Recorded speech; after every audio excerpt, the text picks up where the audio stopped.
Bonjour, le 16 janvier, nous pouvons faire mémoire de Saint Jean-François Régis.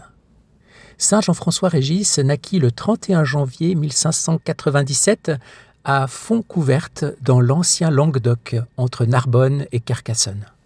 Son enfance se déroula dans une terre marquée par les tensions religieuses du siècle précédent, mais aussi par une foi populaire profonde, simple, tenace. Très tôt, il montra une âme droite, ardente, sérieuse sans être triste, portée vers Dieu avec une sorte d'élan naturel. La prière, la Vierge Marie, le goût de servir et d'enseigner prirent vite place dans son cœur. Envoyé au collège des Jésuites de Béziers, il y reçut une solide formation humaine et chrétienne. La Compagnie de Jésus, encore jeune, mais déjà puissamment engagée dans l'évangélisation, l'éducation et la réforme catholique, formait des hommes capables de porter la foi dans les lieux où elle était affaiblie. Jean-François Régis y trouva une famille spirituelle accordée à son tempérament. Discipline intérieure, amour du Christ, dévotion eucharistique, disponibilité missionnaire et ardeur apostolique. Et donc, à 19 ans, il entra au noviciat des Jésuites à Toulouse. Les années de formation furent longues, exigeantes, mais fécondes. Il enseigna dans plusieurs collèges, notamment à Bilon, au Puy et à Auch, tout en poursuivant les études requises pour le sacerdoce. Il rêvait de partir au loin, vers les missions de la Nouvelle-France, là où tant de jésuites désiraient porter l'Évangile, jusqu'au peuple encore étranger au Christ. Mais Dieu lui préparait une mission plus proche et non moins rude, les montagnes, les villages, les hameaux pauvres, les régions blessées du centre et du sud de la France. Ordonné prêtre en 1630, il reçut bientôt la mission de prêcher dans les campagnes. Il devint alors ce que la mémoire chrétienne a retenu de lui, un marcheur de Dieu. Les routes de Velay, du Vivarais, du Forez et des Cévennes le virent passer par tous les temps, souvent dans la neige, le froid, la boue, les chemins escarpés. Il allait là où l'on manquait de prêtres, là où la foi s'était refroidie, là où les guerres de religion avaient laissé des blessures, des divisions, des ignorances, des habitudes éloignées de l'Église. Il prêchait avec une force simple. Il ne cherchait pas les effets d'éloquence, mais la conversion des âmes. Ses paroles atteignaient les consciences parce qu'elles étaient portées par une vie donnée. Il annonçait le Christ, rappelait les commandements, expliquait la foi, instruisait les enfants, réconciliait les familles, ramenait les égarés à la confession, préparait les communions, relevait les pécheurs. Sa prédication n'était pas une parole de surplomb. Elle descendait dans les maisons, les villages, les pauvretés concrètes. Le confessionnal fut l'un des grands lieux de sa mission. Jean-François Régis passait de longues heures à écouter, éclairer, absoudre et consoler. Il savait que la réforme d'un pays commence souvent dans le secret d'une conscience qui revient à Dieu. Les foules venaient à lui parce qu'elles percevaient en ce prêtre austère un cœur de père. Il pouvait être exigeant sur la vérité, mais il n'écrasait pas les âmes. Il voulait les délivrer. Ceux qui avaient peur de Dieu découvraient par lui la miséricorde. Ceux qui vivaient loin de Dieu comprenaient que la conversion était encore possible. Il fut dur avec lui-même et doux avec les autres.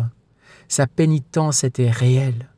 Peu de repos, peu de nourriture, de longues marches, des nuits données à l'oraison. Mais cette austérité ne produisit pas en lui une dureté froide.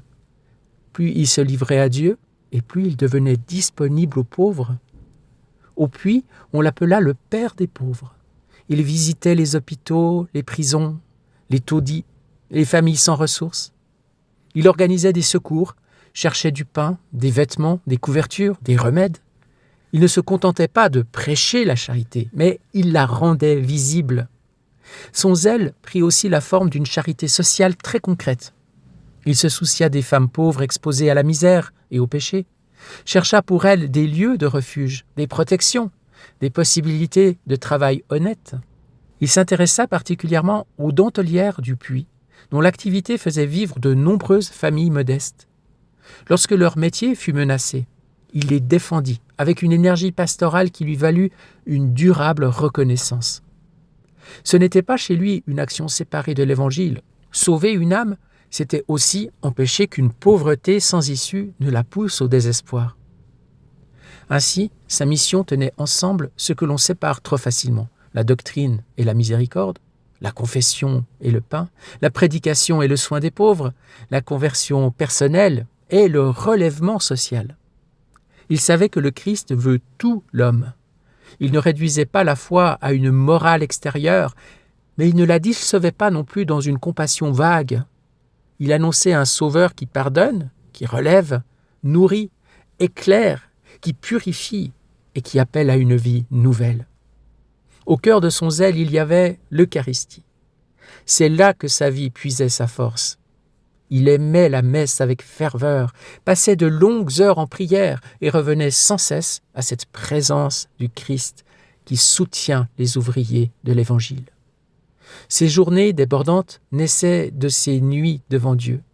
Ce que les villages voyaient au dehors, les marches, les prédications, les confessions, les œuvres de charité, avait sa source cachée dans l'oraison. La fécondité de saint Jean-François Régis ne s'explique pas d'abord par son énergie naturelle, pourtant immense. Elle vient de ce feu intérieur que l'Eucharistie entretenait en lui. Sa dévotion envers la Vierge Marie accompagnait aussi toute cette vie apostolique. Comme beaucoup de saints jésuites, il voyait en Marie une mère, une éducatrice de pureté, une aide dans le combat missionnaire. Il la priait, la faisait aimer, lui confiait les âmes. Dans les campagnes qu'il traversait, où la foi populaire vivait souvent de gestes simples et de prières transmises, il savait rejoindre les cœurs par cette tendresse mariale qui ouvre à Jésus. Les témoins gardèrent aussi le souvenir de miracles et de dons spirituels.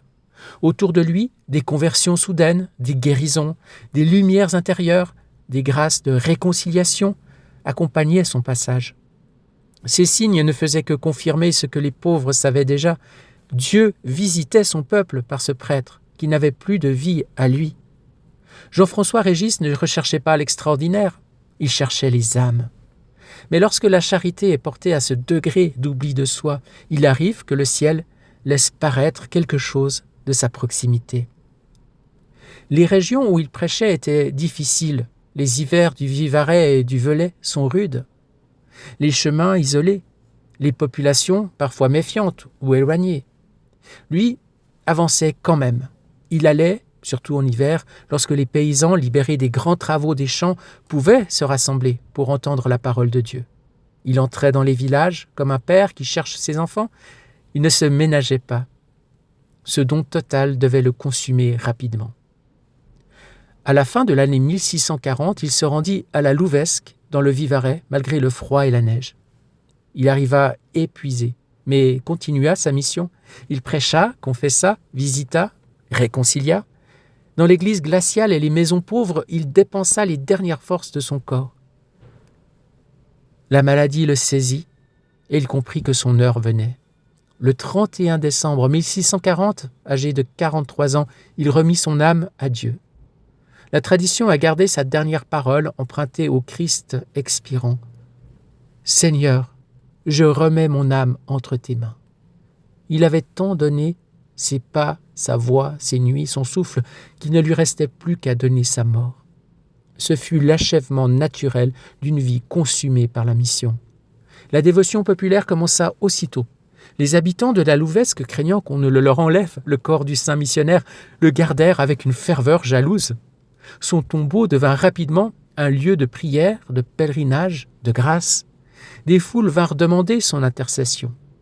Elles y venaient comme on vient auprès d'un père. Pour les malades, les pauvres, les familles, les conversions, les appels à la confession, les blessures de la vie. La Louvesque, village pauvre et rude, devint alors un sanctuaire. L'Église reconnut solennellement sa sainteté. Jean-François Régis fut béatifié en 1716 et puis canonisé en 1737. Sa fête est célébrée le 16 juin, tandis que le martyrologe romain garde aussi mémoire de sa mort au 31 décembre. Les jésuites de France l'honorent comme l'un de leurs grands patrons, et beaucoup de fidèles continuent de l'invoquer comme apôtre des campagnes, père des pauvres, protecteur des dentellières, modèle des confesseurs et des missionnaires. Son héritage est profondément français, mais il dépasse les frontières d'une région. Il incarne l'une des grandes formes de la sainteté catholique après les déchirures religieuses du XVIe siècle. Non pas la polémique stérile, mais la reconstruction patiente. Non pas seulement la défense abstraite de la foi, mais son incarnation dans les villages, les sacrements, la charité, l'éducation, le relèvement des pauvres.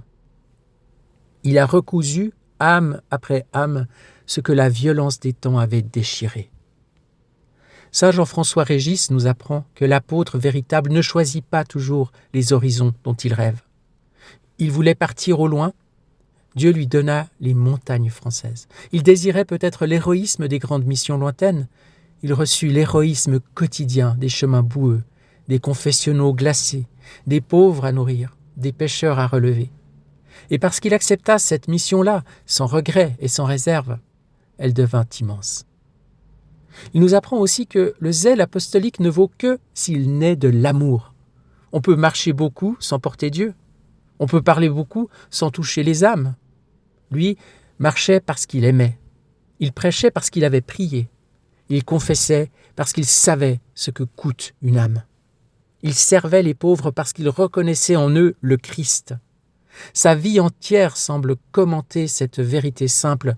Lorsque le cœur est livré à Dieu, aucune route n'est trop longue, aucune pauvreté n'est trop basse, aucune âme n'est trop loin. Saint Jean-François Régis demeure donc un saint pour les temps de fatigue spirituelle. Il rappelle aux prêtres la grandeur du confessionnal, aux missionnaires la patience des semailles, aux laïcs la force d'une charité concrète, aux pauvres qu'ils ont un Père dans le ciel, aux pécheurs que la miséricorde les attend encore, et à toute l'Église il redit silencieusement que les plus grandes réformes commencent souvent par un homme qui se met en marche, un chapelet au cœur, l'Eucharistie pour force et le salut des âmes pour unique horizon.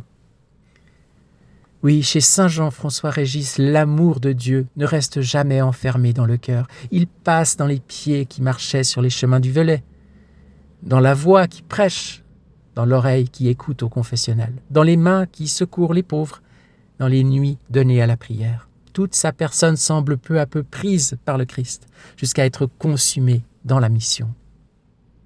L'extrait du Livre du ciel que nous allons lire maintenant donne à cette vie apostolique une lumière intérieure très simple.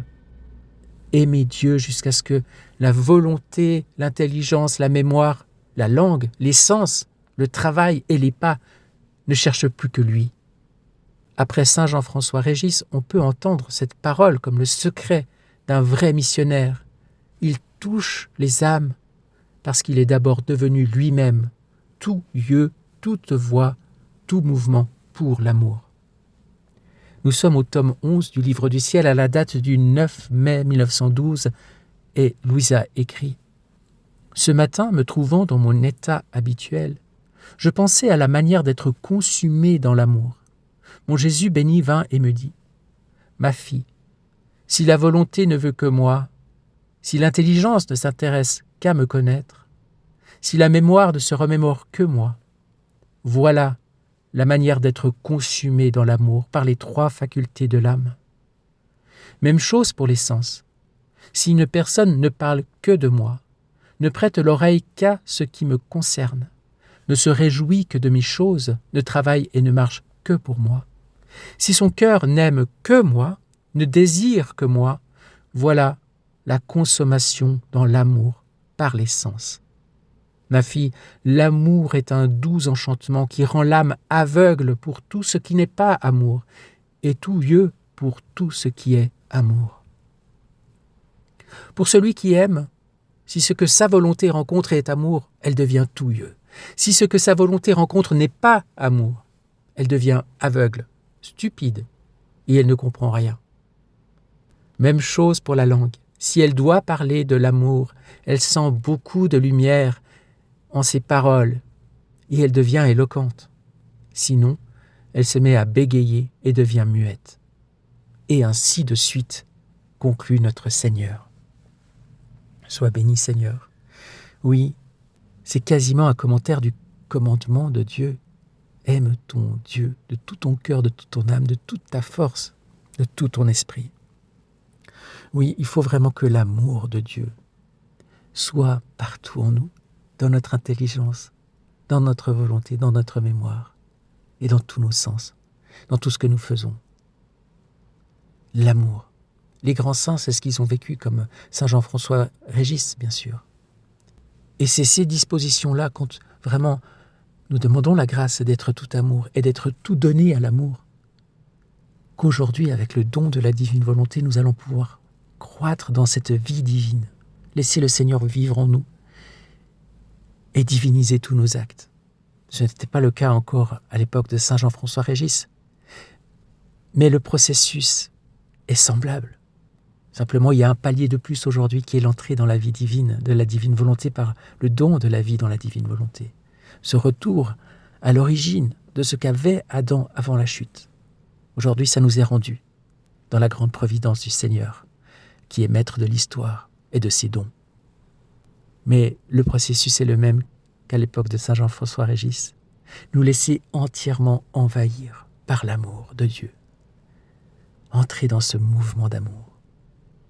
C'est ce que nous demandons aujourd'hui, Seigneur, parce que nous faisons un examen de conscience et nous voyons que dans notre vie, il y a peut-être encore des éléments qui nous montrent qu'on n'est pas tout amour, parce qu'on s'intéresse à des choses qui ne sont pas Dieu. On garde notre oreille, nos yeux, pour des choses qui ne sont pas Dieu, pour des choses qui ne sont pas liées à son plan d'amour pour nous, qui passe par la divine volonté aujourd'hui, mais plus généralement l'Évangile. Alors oui, Seigneur, donne-nous la grâce de purifier notre intelligence, de purifier notre volonté, de purifier notre mémoire, de purifier tous nos sens, afin que nous marchions que pour toi. Et dans notre prière de fusion, oui, c'est ce que nous te demandons, Seigneur, que nous marchions avec tes pas, que nous regardions avec tes yeux, que nous parlions avec tes mots, et ainsi de suite, comme dit le Seigneur lui-même. Oui, en ce jour, Seigneur, nous voulons nous fusionner dans ta divine volonté, et avec toi, par toi et en toi, nous voulons récapituler et faire nôtre tous les actes de Saint Jean-François Régis et les plonger dans le grand bain de lumière de ta divine volonté, Seigneur. Et avec toi, nous voulons tout réordonner dans l'ordre divin et apposer le sceau de ta divine volonté sur chacun de ces actes et t'offrir le tout avec notre amour plongé dans ton grand amour au nom de tous et pour tous, pour te louer, te bénir, t'adorer, te glorifier, te rendre grâce et te demander la venue du règne du divin fiat aujourd'hui sur la terre, partout, dans tous les cœurs, dans tout le monde entier. Oui, Seigneur, viens, Maranatha. Nous t'attendons, nous te voulons, nous te désirons et nous voulons vivre dès à présent, à chaque instant de cette journée, Seigneur, dans ta divine volonté. Que ton soleil divin se lève en nous. Fais-nous vivre dans ta divine volonté. Que tu puisses reconnaître dans nos actes tes actes à toi-même, inséparables de toi, parce qu'ils sont faits en toi, dans ton divin vouloir. Amen. Fiat. Bonne journée et à demain. Soyez bénis.